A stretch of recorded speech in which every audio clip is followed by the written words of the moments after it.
Chapitre 4. Quel dommage, Elinor, dit Maria à sa sœur, qu'Edward n'ait aucun goût pour le dessin. Aucun goût pour le dessin? Pourquoi pensez-vous cela? Il ne dessine pas lui-même, il est vrai, mais il a le plus grand plaisir à voir de bons ouvrages en dessin et en peinture, et il sait les admirer. Je vous assure même qu'il a beaucoup de goût naturel pour cet art, quoiqu'il n'ait pas eu d'occasion de l'étudier. S'il avait entrepris, je crois qu'il aurait eu un vrai talent.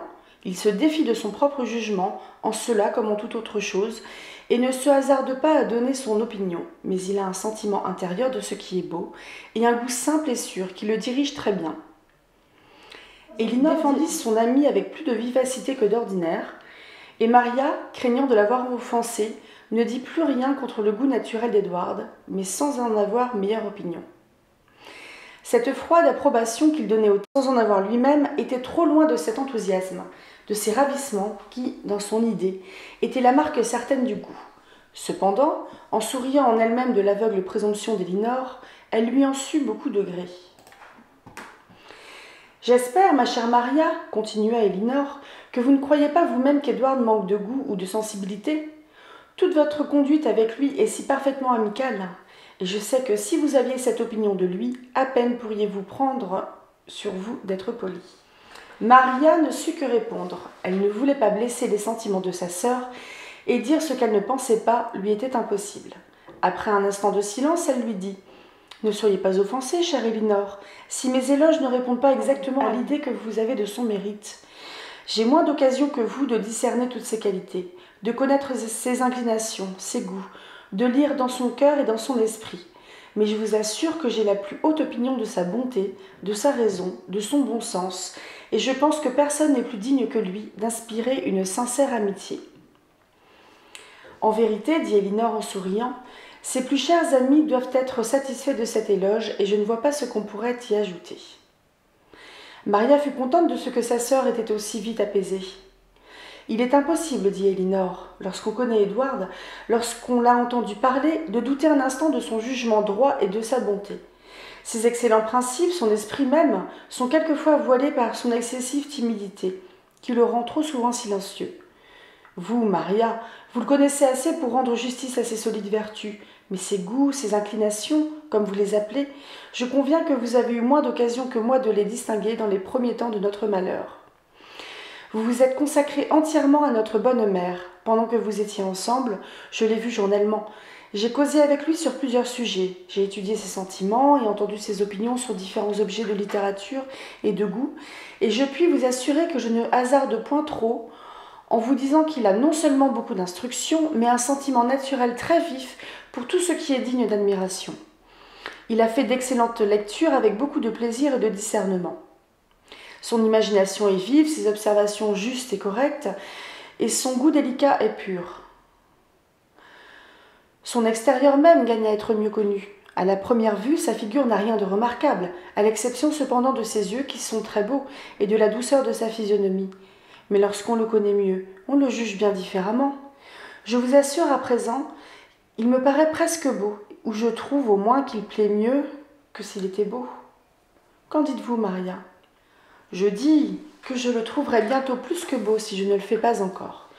Quand vous direz, Elinor, de l'aimer comme un frère et qu'il fera votre bonheur, je vous promets de ne plus lui trouver aucun défaut.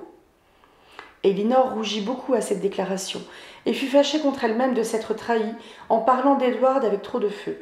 Elle sentait bien à quel point il l'intéressait.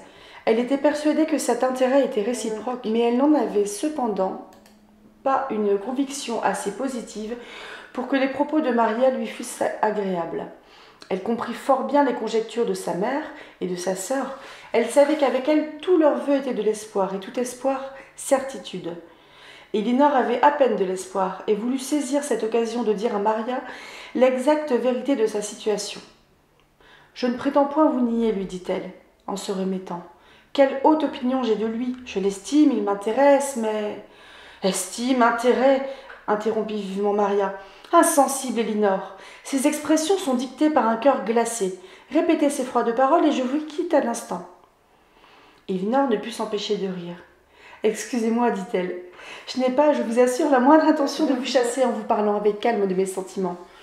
Croyez-les si vous voulez, plus fort que je ne l'avoue, et tel que son mérite, et le soupçon, l'espoir, si vous le voulez, de son affection pour moi, doivent me les inspirer sans imprudence ou folie, mais je vous prie de ne pas aller plus loin. Je n'ai pas la moindre assurance de la nature de cette affection. Il y a des moments où son existence même me semble douteuse, et jusqu'à ce que les sentiments d'Edward me soient entièrement dévoilés, vous ne devez pas être surprise que j'évite de donner aux miens quelque encouragement, d'en parler avec exagération, de leur donner un autre nom que celui d'intérêt et d'estime. Mais il y a d'autres considérations à écouter. Il ne faut pas ne voir que son inclination et la mienne. Il est loin d'être indépendant. Je ne connais pas sa mère, mais à en juger sur ce que dit Fanny, nous ne devons pas être disposés à la croire d'un caractère facile. Et je suis bien trompée si Edward ne prévoit pas de sa part beaucoup de difficultés. S'il voulait épouser une femme qui n'eût ni rang ni fortune, et peut-être est-ce là la vraie cause de son silence. Maria eut l'air très étonnée en apprenant combien l'imagination de sa mère et la sienne propre étaient allées au-delà de la vérité. « Réellement » s'écria-t-elle, « vous n'êtes pas engagés l'un à l'autre ? Mais du moins cela ne peut tarder, et je trouve deux avantages à ce délai. Je ne vous perdrai pas si tôt, et pendant ce temps-là, Edward prendra plus de goût pour votre occupation favorite, la peinture, où vous réussissez si bien. Votre talent doit développer le sien. Oh, s'il pouvait être assez stimulé par votre génie pour parvenir à dessiner lui-même, c'est cela qui serait indispensable à votre bonheur. Imaginez, Elinor, combien vous seriez heureuse. Occupés d'eux-mêmes, à côté l'un de l'autre, comme ce serait délicieux. Elinor sourit. Il y aurait peut-être, dit-elle, jalousie de talent. J'aime autant que mon mari n'est pas les mêmes, et qu'il aime à me lire, par exemple, pendant que je dessinerai. Maria allait dire quelque chose sur la lecture insipide des vers de Cowper, mais elle s'arrêta à temps et sortit de la chambre. Elinor avait dit à sa sœur l'exacte vérité. Tout lui disait qu'Edward l'aimait, excepté lui-même. Émue, ravie à côté d'elle, suivant tous ses pas, tous ses mouvements, écoutant chaque mot qu'elle prononçait. 100 fois elle l'avait cru sur le point de lui faire l'aveu de son amour, mais cet aveu n'avait jamais été prononcé. Quelquefois, elle le voyait tomber dans un tel abattement qu'elle ne savait à quoi l'attribuer. Ce ne pouvait être la crainte de ne pas être aimée, malgré sa prudence et sa retenue. Et Elinor était trop franche, trop sincère pour affecter une indifférence qui n'était pas dans son cœur. Elle lui témoignait assez d'intérêt pour le rassurer et lui laisser espérer d'obtenir un jour un sentiment plus tendre. Ce n'était donc pas la cause de sa tristesse. Elle en trouvait une plus naturelle dans la dépendance de sa situation, qui lui défendait de se livrer à un sentiment inutile. Elle savait que Madame Ferrars n'avait jamais cherché à rendre sa maison agréable à son fils, ni à lui donner les moyens de s'établir ailleurs, et ne cessait de lui répéter qu'il devait chercher à augmenter sa fortune et que la sienne était à cette condition. Il était donc impossible qu'Elinor fût tout à fait à son aise et qu'elle nourrit les mêmes espérances que sa mère et sa sœur. Et même plus ils se voyaient, plus elle doutait que l'attachement d'Edward fût de l'amour. Elle croyait ne voir en lui que les symptômes d'une tendre et simple amitié. Mais que ce fût amour ou amitié, c'était assez pour inquiéter Madame John Dashwood dès qu'elle s'en fut aperçue. Elle saisit la première occasion de parler devant sa belle-mère des grandes espérances de son frère, qui était soumis aux volontés d'une mère, des projets que celle-ci formait pour la réputation de ses fils, et du danger extrême que courait une jeune personne qui chercherait à attirer l'un d'eux dans quelque piège, et qui serait un obstacle aux vastes projets de leur mère.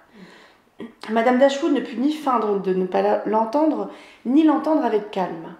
Elle répondit avec orgueil et dignité, et quitta la chambre à l'instant, bien décidée à quitter aussi immédiatement une maison où sa chère Elinor était exposée à de telles insinuations, où l'on ne sentait pas tout ce qu'elle valait. Elle allait en parler à ses filles et prendre ses mesures pour leur prompt départ, sans savoir où aller, lorsqu'elle reçut par la poste une lettre qui contenait une proposition arrivée fort à propos pour la tirer de peine. C'était l'offre d'une petite maison qu'on lui cédait à un prix très modéré et qui appartenait à un de ses parents, un baronnet, Sir George Middleton, qui demeurait dans les Devonshire. La lettre était du baronnet lui-même, écrite avec la plus cordiale amitié. Il avait appris, disait-il, que ses cousines cherchaient une demeure simple et petite. Celle qu'il leur offrait n'était précisément qu'une chaumière, mais si elle voulait l'accepter, il l'arrangerait de manière qu'elle fût agréable et commode à habiter. Il pressait vivement Madame Dashwood, après lui avoir donné une légère description de la maison et des environs, de venir avec ses filles à Barton Park, où il résidait, que là, elle pourrait juger si la chaumière de Barton pouvait leur convenir et déciderait les réparations nécessaires. Il paraissait désirer vivement de les arranger dans son voisinage, et son style amical et franc plut extrêmement à Madame Dashwood, qui n'avait pas soutenu de relation avec ce parent éloigné, qui la traitait avec tant d'obligeance, pendant qu'elle souffrait de la froideur et de l'insensibilité d'une parente bien plus proche. Elle n'eut pas besoin de beaucoup de temps pour délibérer. Sa résolution fut prise avant que la lettre fût achevée. La situation de Barton et la grande distance de Devonshire à Sussex, qui, la veille, aurait encore été un motif de refus, fut alors sa recommandation principale. Quitter le voisinage de Norland n'était plus un malheur, c'était une bénédiction. Et plus elle serait loin de sa méchante belle-fille, plus elle serait heureuse. Elle annonçait donc sans différer à Sir George Middleton toute sa reconnaissance de ses bontés et sa prompte acceptation. Elle se hâta ensuite d'aller lire les 2 lettres à ses filles pour avoir leur approbation avant d'envoyer sa réponse. Elinor avait toujours pensé qu'il serait plus prudent de s'établir à quelque distance de Norland. Elle fut donc loin de s'opposer au désir de sa mère d'aller en Devonshire. La simplicité de leur demeure, le peu d'argent qu'elle leur coûterait, le voisinage et la protection d'un bon parent, tout allait à merveille, suivant les désirs de sa raison. Son cœur aurait voulu peut-être que la distance eût été moins grande, mais Elinor lui imposa silence, donna son plein consentement et prépara tout pour leur prompt départ. Chapitre 5. À peine la réponse fut partie que Madame Dashwood voulut se donner le plaisir d'annoncer à son beau-fils et surtout à Fanny qu'elle était pourvue d'une demeure et qu'elle ne les accommoderait que peu de jours encore pendant qu'on préparait leur habitation. Fanny ne dit rien. Son mari exprima seulement qu'il espérait que ce ne serait pas loin de Norland. Madame Dashwood répondait avec l'air du plaisir que c'était en Devonshire. Edward, qui était présent, et déjà fort triste et silencieux, s'écria vivement avec l'expression de la surprise et du chagrin. « En Devonshire ? Est-il possible ? Si loin d'ici ? Et dans quelle partie du Devonshire ?» Elle expliqua la situation. « Barton Park, dit-elle, est à 4 milles de la ville d'Exeter, et la maison que mon cousin nous offre touche presque à la sienne. Ce n'est, dit-il, qu'une chaumière qui l'arrangera commodément pour nous. J'espère que nos vrais amis ne dédaigneront pas de venir nous voir.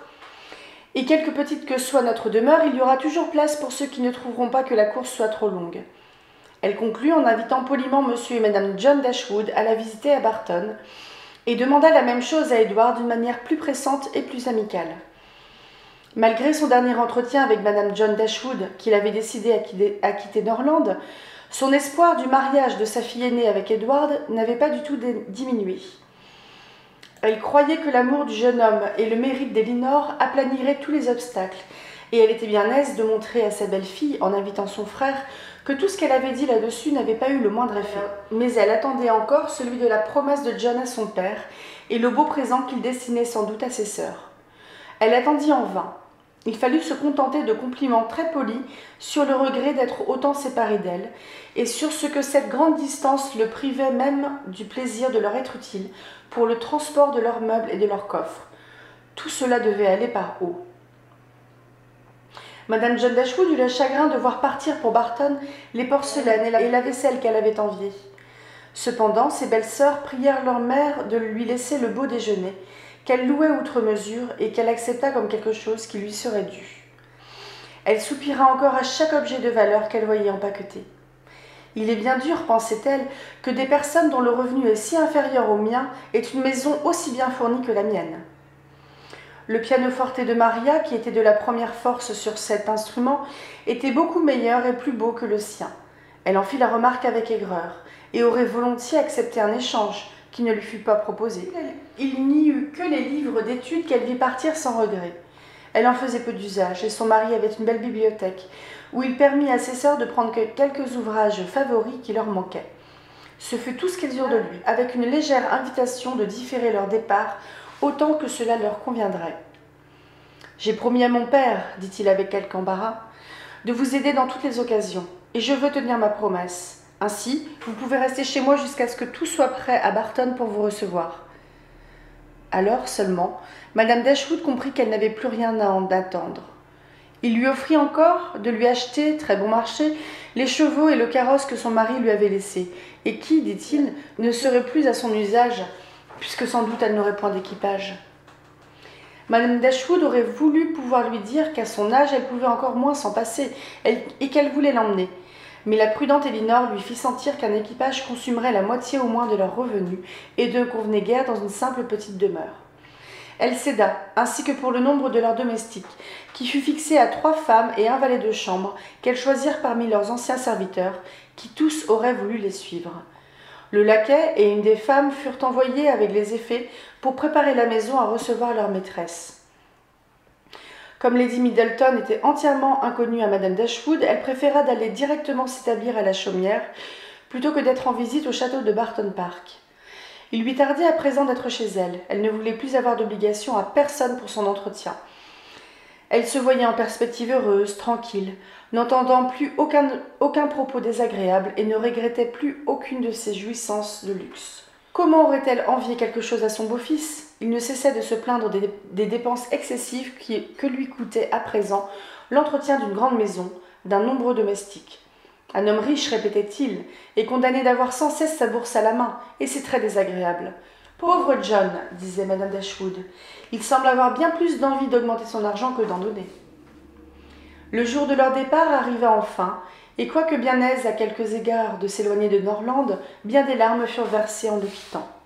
Cher Norland, disait Maria en se promenant seule la veille de son départ, sur le boulingrin devant la maison. Demeure si longtemps, celle du bonheur, quand cesserai-je de vous regretter? Quand apprendrai-je à me trouver bien ailleurs? Hélas, mes pieds ne fouleront plus ce gazon, mes yeux ne verront plus cette contrée où j'étais autrefois si heureuse. Et vous, beaux arbres, je ne verrai plus le balancement de votre feuillage, je ne me reposerai plus sous votre bienfaisant ombrage. Je pars, je vous quitte, et ici tout restera de même, aucune feuille ne séchera par mon absence, aucun oiseau n'interrompra son chant. Que vous importe qui vous voit, qui vous entende? Désormais personne, non personne au monde ne vous verra, ne vous entendra avec autant de plaisir que moi. Ainsi Maria excitait-elle elle-même sa sensibilité et son chagrin, et versait des larmes amères sur tout ce qu'elle laissait, pendant qu'Elinor, qui regrettait bien autre chose que des arbres et des oiseaux, s'efforçait de surmonter ou du moins de cacher ses regrets pour ne pas affliger sa mère. Chapitre 6. La première partie de leur voyage se passa dans une disposition mélancolique qui leur convenait trop bien pour être un sentiment pénible. Mais en avançant dans la contrée qu'elles devaient habiter, un intérêt, une curiosité bien naturelle surmonta leur tristesse, et la vue de la charmante vallée de Barton la changea presque en gaieté. C'était un pays cultivé, agréable, bien boisé et riche en beaux pâturages. Après l'avoir traversé pendant 1 mille, elles arrivèrent à leur maison. Une petite cour gazonnée la séparait du chemin, une jolie porte à claire-voie enfermait l'entrée. La maison, à laquelle Sir George avait donné le nom trop modeste de chaumière, n'était ni grande ni ornée, mais commode et bien arrangée. Le bâtiment régulier, le toit point couvert en chaume mais en belle ardoise, les contrevents n'étaient pas peints en vert, ni les murailles couvertes de chèvrefeuilles. Elle avait plutôt l'air d'une jolie ferme ou petite maison de campagne. Une allée au rez-de-chaussée traversait la maison et conduisait de la cour au jardin. De chaque côté de l'entrée, il y avait 2 chambres, environ de 16 pieds en carré, et derrière se trouvaient la cuisine et les escaliers. 4 chambres à coucher et 2 cabinets dans le haut formaient le reste de la maison. Elle était bâtie depuis peu d'années et très propre. En comparaison de l'immense château de Norland, c'était sans doute une chétive demeure. Mais si ce souvenir fit couler quelques larmes, elles furent bientôt séchées. En entrant dans la maison, chacune d'elles s'efforça de paraître heureuse et contente, et bientôt elles le furent en effet. La joie avec laquelle leurs bons domestiques les reçurent en les félicitant de leur heureuse arrivée dans cette jolie habitation, dont ils étaient enchantés, se communiqua à leur cœur. Au grand château de Norland, ils étaient confondus dans le nombre des serviteurs. Dans cette petite maison, plus rapprochée de leur maîtresse, ils devenaient presque des amis. La saison aussi contribuait à égayer leur établissement. On était au commencement de septembre. Le temps était beau et serein, ce qui n'est point indifférent. Un beau jour, un ciel pur et sans nuages répand un charme de plus sur les objets qu'on voit pour la première fois. On reçoit d'abord une impression favorable qui ne s'efface plus dans la suite. La situation de la maison était charmante. Des collines s'élevaient immédiatement derrière et la garantissaient du vent du nord. Des deux côtés s'étendaient des plaines, les unes ouvertes et cultivées, d'autres boisées. Le beau village de Barton était situé sur une de ces collines et faisait une vue très agréable des fenêtres de la maison. Au-devant, elle était plus étendue et commandait la vallée entière, et même la contrée adjacente. Les collines rapprochées de la chaumière terminaient le vallon dans cette direction, mais sous un autre nom, il s'étendait au-delà et se laissait apercevoir entre les deux pentes des collines les plus escarpées, ce qui formait en face de la chaumière un point de vue enchanteur. Madame Dashwood fut d'abord très satisfaite de la maison sous tous les rapports. Ce qui manquait même à quelqu'un accoutumé à plus de grandeur et d'élégance était pour elle une source de jouissance. Un de ses plus grands plaisirs était d'augmenter et d'embellir ses demeures. Comme dans ce moment elle venait de vendre son équipage et quelques meubles de trop, elle avait de l'argent tout prêt pour suppléer à ce qui pouvait manquer aux appartements. Pour la maison elle-même, disait-elle, il est sûr qu'elle est trop petite pour notre famille, mais nous tâcherons de nous y arranger pour le moment. La saison est trop avancée pour rien entreprendre. Mais si j'ai assez d'argent en printemps, et j'ose répondre que j'en aurai, nous pourrons alors penser à bâtir. Ces chambres ne sont ni l'une ni l'autre assez grandes pour y rassembler tous les amis qui viendront chez moi, comme je l'espère. Mais j'ai dans l'esprit de réunir ce passage et même une partie de l'une des chambres avec l'autre pour avoir un joli salon. Le reste servira d'antichambre en ajoutant une aile à la maison. On aurait de plus dans le bas un petit salon lorsqu'on n'est qu'en famille. Au-dessus, une chambre à coucher, une de domestique dans la mansarde, et nous aurons alors une charmante petite maison. Il serait à souhaiter aussi que l'escalier fût plus beau, mais on ne peut pas tout avoir, quoique je suppose qu'il ne serait pas difficile de l'élargir. Enfin, nous verrons ce que j'aurai devant moi au printemps, et je m'arrangerai en conséquence pour mon plan. En attendant que ces réparations puissent se faire sur un revenu de 500 pièces par une femme qui n'en avait jamais économisé une en sa vie, elles furent assez sages pour se contenter de la maison telle qu'elle était.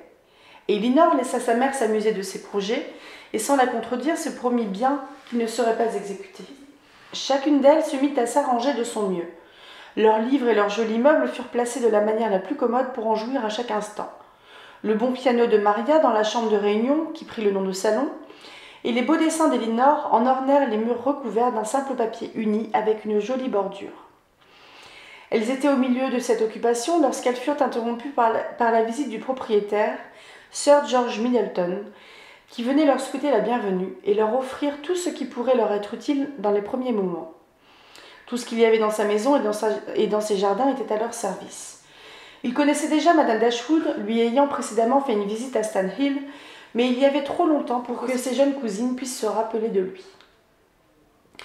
C'était un homme d'environ 40 ans, d'une belle et bonne figure.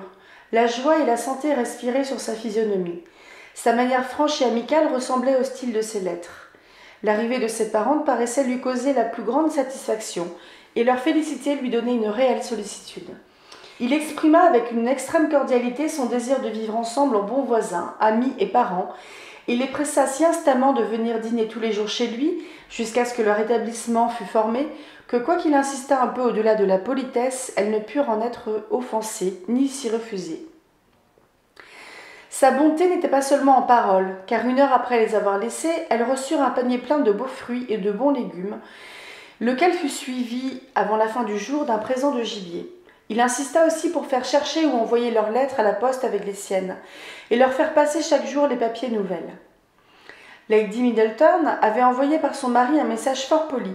Son intention, disait-elle, était de les voir dès qu'elle serait sûre de ne pas les embarrasser, et comme la réponse tout aussi polie témoignait l'impatience de faire sa connaissance, Milady fit son introduction à Barton-Chaumière le jour suivant. Madame Dashwood et ses filles avaient en effet assez de curiosité de voir une personne qui aurait autant d'influence sur leur agrément journalier, et la première apparence leur fut on ne peut plus favorable. Lady Middleton n'avait que 26 ou 27 ans. Elle était belle, ses traits réguliers, sa figure gracieuse, sa taille élégante et élancée, et son maintien plein de grâce prévenait d'abord extrêmement.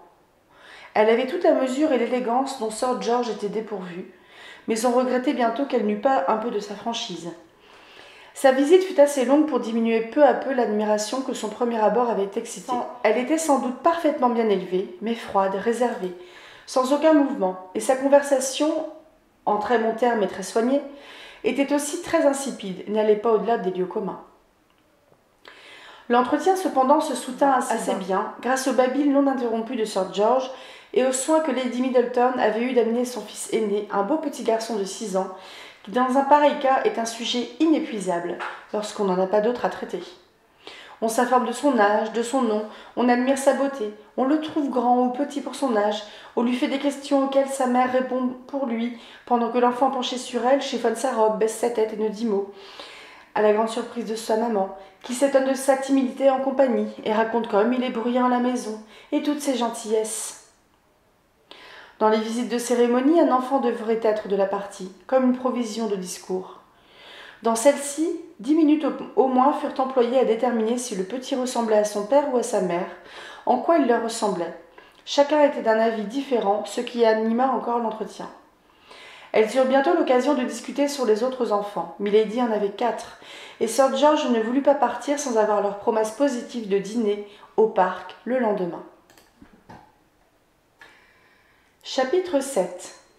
Barton Park était tout au plus à un demi-mille de la chaumière. Les 4 dames avaient passé très près en traversant la vallée, mais une colline l'avait dérobé à leur vue.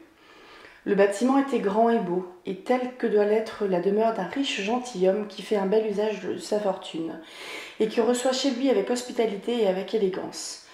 La première regardait le baronnet, et la seconde sa femme. Sir George tenait à voir toujours sa maison remplie de ses amis et de ses connaissances, et Lady Middleton à ce que sa maison fût citée comme celle de tout le comté qui était monté sur le meilleur ton. La société leur était nécessaire à tous deux, quoique leur manière de recevoir fût très différente.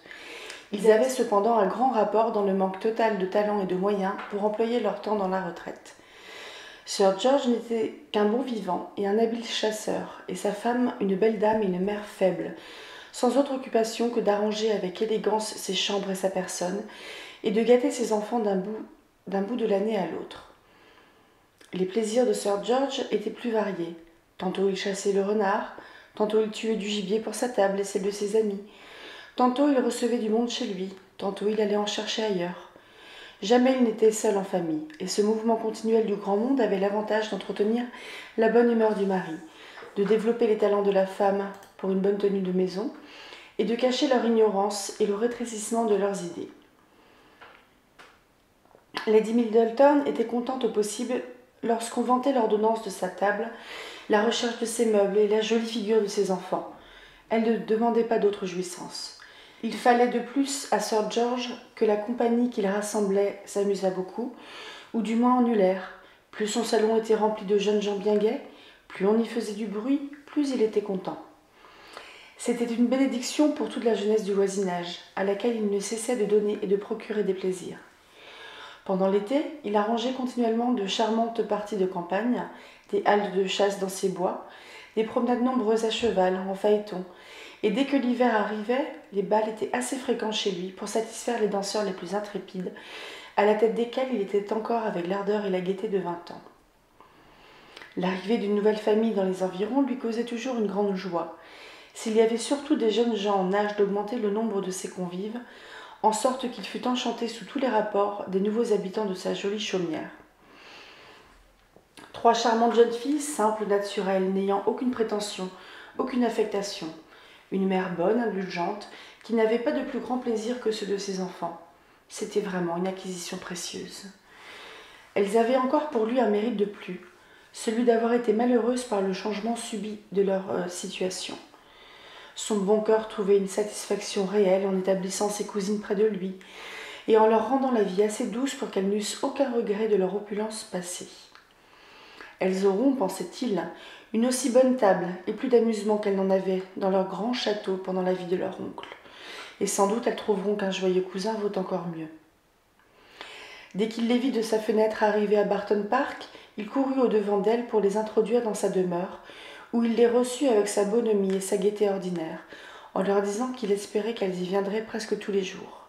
« Je n'ai qu'un chagrin, leur dit-il, en les conduisant au salon. C'est de ne pas avoir pu donner de jeunesse aujourd'hui à mes petites cousines. On aurait pu danser un peu dans la soirée, et à votre âge, cela fait toujours plaisir. J'ai couru ce matin chez plusieurs de mes voisins dans l'espoir d'avoir un nombreux rassemblement, et mon malheur a voulu qu'ils fussent tous engagés. Vous voudrez bien m'excuser cette fois, cela n'arrivera plus, je vous le promets. Vous trouverez donc seulement aujourd'hui un gentilhomme de mes intimes amis, qui passe quelque temps au parc, mais qui n'est malheureusement ni bien jeune ni bien gai. J'ai vu le moment où nous n'aurions absolument que lui.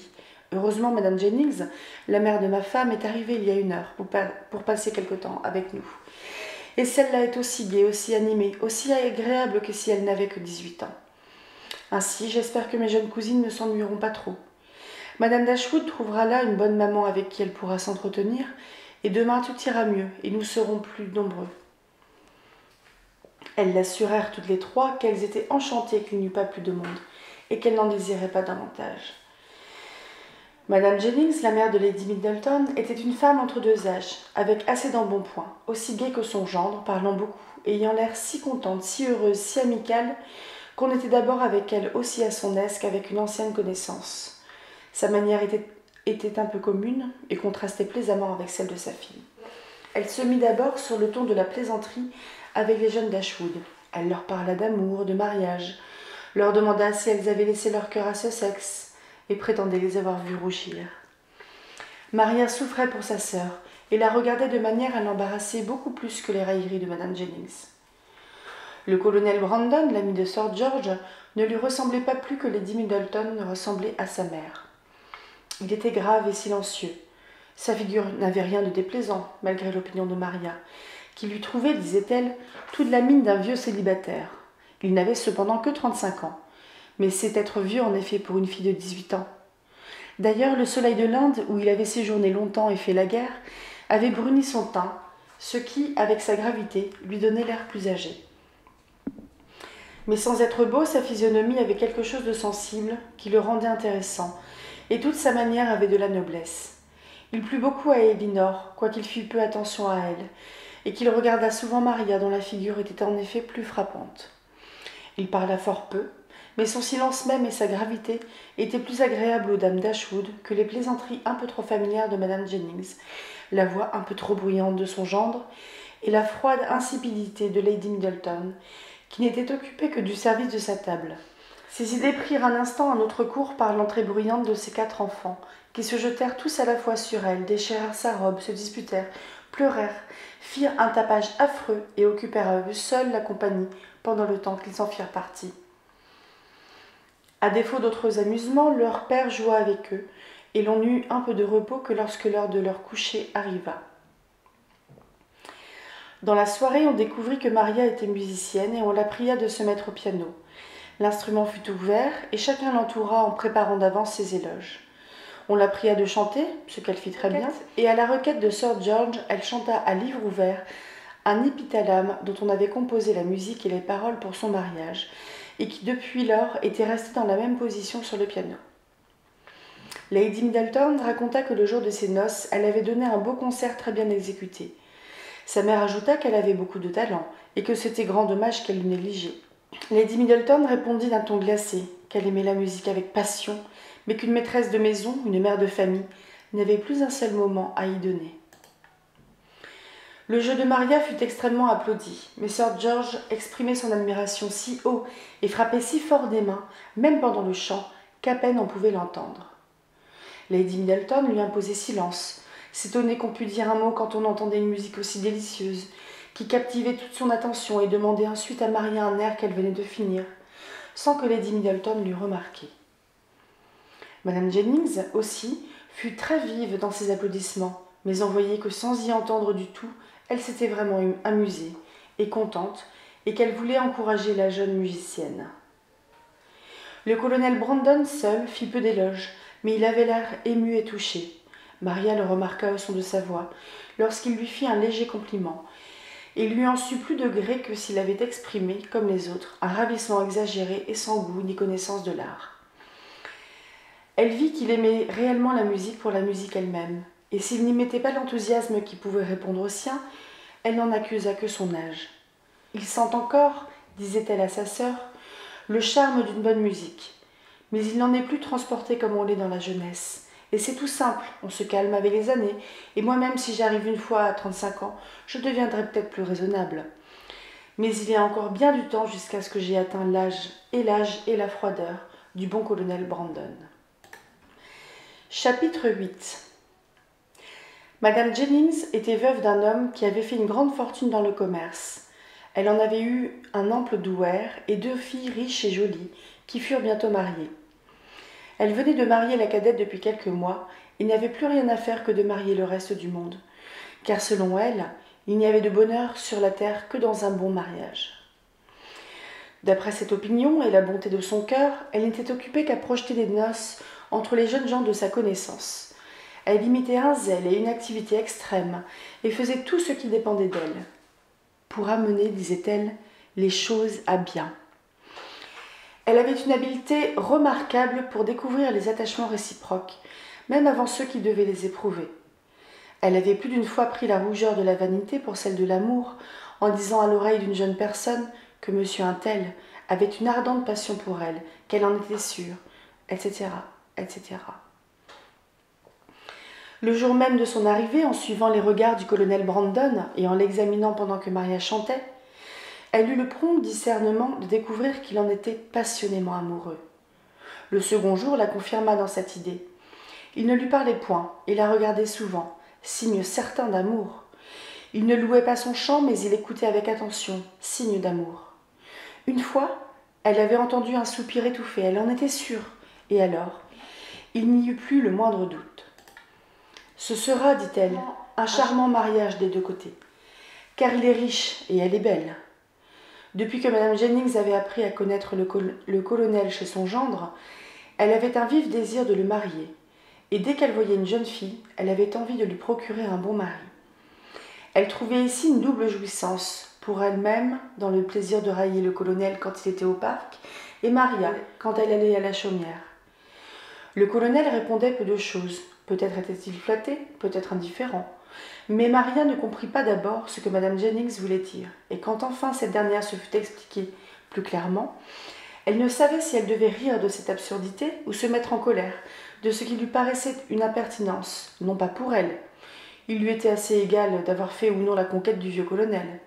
Mais elle trouvait mauvais qu'on ne respectait pas son âge, et croyait que les railleries de Madame Jennings ne pouvaient porter que sur lui. Ce n'est peut-être pas la faute de ce bon colonel s'il n'est pas marié, disait-elle à sa mère et à sa sœur. Et c'est bien mal à Madame Jennings de se moquer ainsi de lui. Madame Dashwood, qui n'avait que 5 ans de plus que le colonel, ne le trouvait pas aussi vieux qu'il le paraissait à la jeune imagination de sa fille. Elle voulut justifier au moins à Madame Jennings de l'intention de jeter du ridicule sur son âge. « Mais au moins, maman, dit Maria, vous ne pouvez nier l'absurdité de cette accusation. Et si ce n'est pas méchanceté, c'est du moins profonde bêtise. Le colonel Brandon est peut-être un peu moins âgé que Madame Jennings, mais il est assez vieux pour être mon père, et même en supposant qu'un homme puisse encore être amoureux à son âge, ce n'est du moins pas le colonel qui a l'air si grave, si sérieux, et qui sent déjà les infirmités de la vieillesse. « Les infirmités » s'écria Elinor. « Où prenez-vous cela, Maria ? Le colonel Brandon infirme ? Je peux aisément supposer qu'il vous paraisse plus vieux qu'à ma mère, mais non pas que vous le trouviez infirme, il a l'air de la meilleure santé. »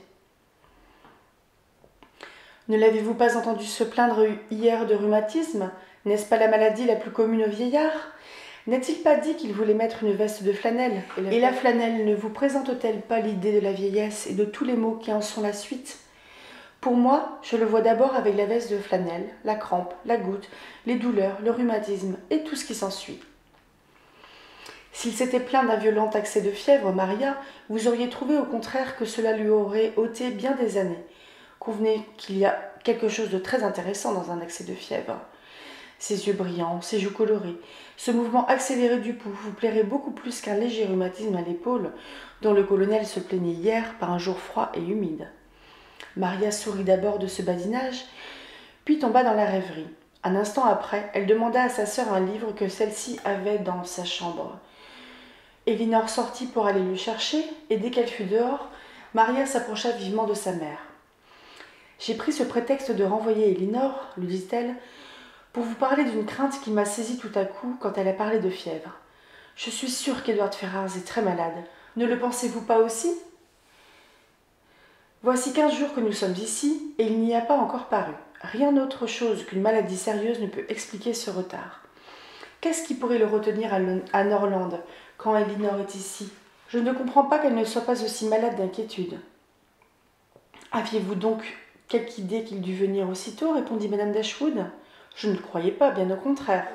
Si j'avais eu sur lui quelque inquiétude, ça aurait été plutôt en me rappelant qu'il n'avait pas eu beaucoup d'empressement à accepter mon invitation quand je le priais de venir nous voir. Est-ce donc qu'Elinor l'attendait déjà ? Nous n'en avons point parlé, maman, mais il me semble que cela va sans dire. Moi, je crois, ma fille, que vous vous trompez. Je lui parlais hier de quelques petites réparations à faire à la chambre destinée aux visiteurs. Elle observa que rien ne pressait, et que de longtemps cette chambre ne serait occupée. C'est bien singulier, dit Maria. Quelle peut être leur idée ? Au reste, toute leur conduite est inexplicable d'un bout à l'autre. Si vous aviez vu la froideur de leur dernier adieu, si vous aviez entendu comme leur entretien était simple et presque languissant la dernière soirée. Édouard ne mit aucune distinction dans ses adieux entre Elinor et moi. C'était pour toutes deux les bons souhaits d'un frère affectionné, et rien de plus pour elles. Quelquefois je les laissais exprès, croyant peut-être qu'ils étaient gênés par ma présence. Eh bien, croiriez-vous qu'il resta près d'elle ? Il sortait avec moi, ou immédiatement après. Et Elinor ? Elle ne pleurait pas même autant que moi en quittant Norland, et actuellement elle a l'air toute consolée. La voit-on abattue, mélancolique ? Cherche-t-elle à éviter la société ?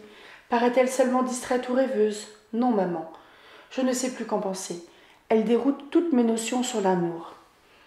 Et les miennes aussi, dit Madame Dashwood. Mais Elinor est si sage, si raisonnable, que nous ne pouvons pas nous permettre de la condamner.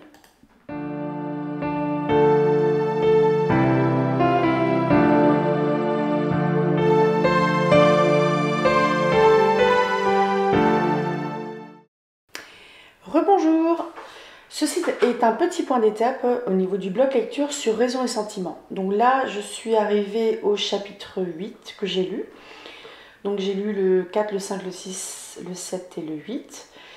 Ça se lit assez vite parce que les chapitres sont courts. Donc après, c'est sur un e-book. Donc je ne sais pas exactement la taille des chapitres sur un livre de poche, par exemple. Je me représenterai mieux. Mais du coup, donc les Dashwood, la mère et les trois filles sont bien parties donc dans le Devonshire et dans la chaumière qui a l'air d'être mieux un peu plus grande et un peu plus cossue que ce qui était annoncé. Et je trouve que Jane Austen poursuit la caractérisation de ses personnages en l'affinant en fait. Parce qu'il y a Elinor qui est toujours aussi raisonnable, donc on est vraiment dans... Il y a tout un travail sur la raison et la sensibilité. Parce que Elinor est raisonnable. Pour le moment, donc je n'ai jamais vu, il me semble, de film ou de... Je n'ai jamais vu de film ou de série télé sur raison et sensibilité. Donc je ne sais pas qui va finir avec qui. J'ai l'impression qu'il y a... Ah oui, donc c'est son tout premier roman. Je me demande si elle ne travaille pas un petit peu déjà le personnage de Darcy. Parce que Edward Ferrars, le frère de Madame Dashwood, le frère de... Oh là, il faut vraiment que je vous fasse un arbre généalogique parce que c'est compliqué. Donc il y avait Monsieur Dashwood père, qui a eu un premier mariage, et John Dashwood, qui s'est marié avec une conne et qui a un petit garçon qui s'appelle Henry. Je crois que ma main est hors cadre.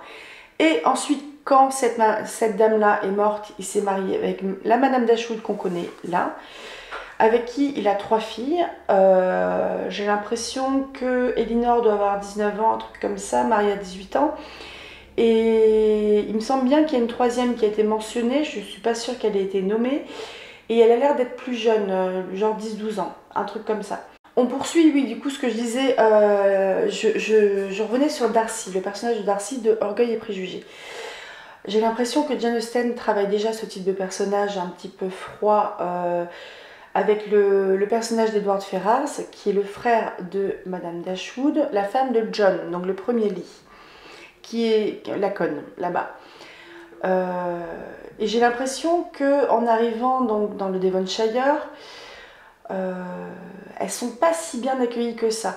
Le gars là, Sir George, il a l'air sympa, il est accueillant, il se propose de leur rendre service, de leur faire rencontrer du monde, etc. Mais ouais, présenté comme il est, en fait, je pense que c'est la bonne patte, il est sympa, tout ça. Il a pas l'air d'être super heureux dans son mariage avec Lady Middleton, si je me trompe pas. Elle a l'air d'être sacrément con aussi, elle. Mais du coup, ouais, on poursuit vraiment la caractérisation de ces personnages. Donc il y en a des nouveaux.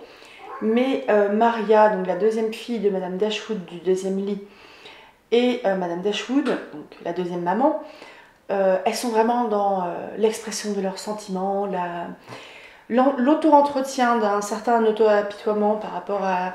Bah, après, c'est normal aussi, il y a la perte du père et du mari, il y a le fait qu'elles soient déracinées de leur maison d'origine, qu'elles ne sont pas sûres de ce que sera leur avenir parce que elles se doutent quand même que John, donc le demi-frère des trois filles, il n'a pas l'air d'être super ok pour leur filer beaucoup d'argent. Ça les inquiète, c'est normal, parce que bah, le statut de la femme à cette époque-là, c'est que vaut mieux être une épouse et pas une veuve, hein, et il vaut mieux être une fille qu'une orpheline. Et donc c'est assez marrant. La maman de Lady Middleton, donc Madame Jennings, si je ne me trompe pas, elle a l'air assez marrante, mais assez fantasque aussi. À monter des plans sur la comète aussi, à jouer un peu aux marieuses. Donc je trouve que c'est toujours assez intéressant. En tout cas, je prends quand même plaisir à le lire. Il y a des trucs qui m'amusent. J'ai l'impression, peut-être à tort, que c'est peut-être un peu plus accueillant pour Madame Dashwood et ses trois filles dans le Devonshire, à la chaumière. Puis bon, après c'est vrai que le fait pour elles, qui ont quand même perdu leur mari et leur père, de quitter la maison où il y a tant que ça de souvenirs, je pense que ça peut... D'un côté, ça peut leur faire du bien parce que donc elles ne vivent pas dans une maison qui a été habitée par le défunt. Après, ça peut aussi alimenter une certaine nostalgie, ce qui serait complètement normal. Parce que même si elles ont amené avec elles leurs affaires, leurs meubles, etc., c'est pas encore tout à fait chez elles. Et bon, elles ont l'air pour le moment plutôt bien accueillies. Et le truc qui est génial, c'est que comme je ne connais pas l'histoire, je sais pas où on va en fait. Donc en termes de chip, pour ceux qui ne sont pas familiers de ce vocabulaire, c'est un vocabulaire qui est issu de la fanfiction. Donc la fanfiction, c'est quand des auteurs amateurs vont écrire des textes sur des univers qui sont déjà en route, enfin qui sont déjà en place et qui appartiennent à d'autres auteurs qui eux sont professionnels, on va dire. Donc le ship, c'est qui c'est qui va ensemble, quel couple va se former. J'ai quand même l'impression que même s'ils sont du côté de la raison, il y a quelque chose entre Elinor et Edward Ferrars. Et je me demande du coup si Maria et le fameux colonel Brandon, il va pas y avoir quelque chose. Parce que comme Maria, en fait, elle a un côté un peu puéril, mais elle est jeune aussi. Elinor, je pense qu'elle a un côté plus raisonnable parce que c'est peut-être un peu la place de la fille aînée aussi. La fille aînée d'une maman qui est assez fantasque. Donc elle a peut-être dû un peu rassembler plus de raisons pour contrebalancer la sensibilité de sa maman. Et puis il y avait une place de papa, entre guillemets, à prendre dans cette famille. Donc Maria, avec le colonel Brandon, je me dis pourquoi pas, même s'il est vieux, qu'il a des rhumatismes et qu'il porte de la flanelle. Donc on verra. Donc merci de me suivre. Hein. Je ne sais pas combien vous serez. Mais en tout cas, je prends plaisir à faire ce genre de format vidéo. Des vlogs lecture, j'en ferai d'autres, mais sur des livres que je ne vais pas lire à voix haute parce qu'ils ne sont pas encore dans le domaine public. Donc je vous souhaite une bonne soirée. On se retrouve certainement demain où je continuerai tranquillement la lecture du premier volume de Raison et Sensibilité.